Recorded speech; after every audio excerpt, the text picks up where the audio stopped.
কথা দিতে হবে। আমাদের শুধু একটা দাবি, আমাদের এমপিভুক্ত শিক্ষা এই জাতীয়করণ করতে হবে। এই প্রেস ক্লাব শিক্ষকদের গণ মহাসমাবেশে পরিণত হয়ে গেছে। সন্তান সন্ততি রেখে আজকে রাস্তায় পড়ে শুয়ে আছে, অসুস্থ অবস্থায় পড়ে আছে।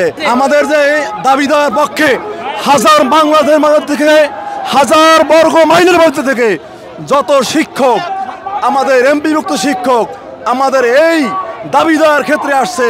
এ কারণে মানুষ, শত শত মানুষ দাবি দেওয়ার ক্ষেত্রে অসুস্থ হয়ে হতাশ হয়ে পড়ে গেছে, রাস্তায় ফিট হয়ে পড়ে গেছে।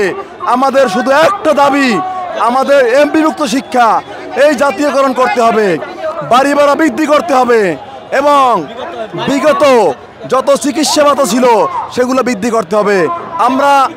আমরা এই আপনি দেখবেন এই প্রেস ক্লাব শিক্ষকদের গণ মহাসমাবেশে পরিণত হয়ে গেছে। আজকে আমরা আপনাদের মাধ্যমে জানাতে চাই সরকার বাহাদুরকে, আমরা যেন অতিবিলম্বে প্রজ্ঞাপন জারি করে আমাদের শিক্ষকদের বৈষম্য দূর করে। সবাইকে একমত, সবাই বলেন একমত। জাতীয়করণ মানতে হবে, মানতে হবে, মানতে হবে, মানতে হবে, কথা দিতে হবে, দিতে হবে। আজকে আমার ভাই মাস রাস্তায় শুয়ে পড়ে গেছে। নাই বাড়ির ঠিকানা, নাই কোনো গাড়ির ঠিকানা, নাই কোনো সন্তানের ঠিকানা। একমাত্র শিক্ষক, কারিগর, মানুষ কারিগর আজকে সে রাস্তায় শুয়ে আছে। আপনারা সাংবাদিক বন্ধুদের দৃষ্টি আকর্ষণ করছি আমরা, আপনারা শুধু বলেন